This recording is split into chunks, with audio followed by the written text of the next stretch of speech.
Приобрел автомобиль под восстановление. Не работало два цилиндра, первый и четвертый.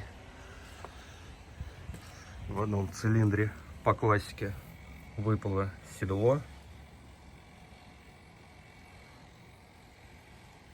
Нагар, масложор был.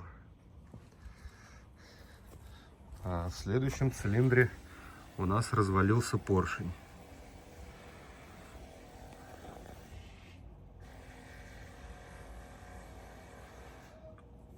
Будем разбирать, менять поршни, растачивать блок.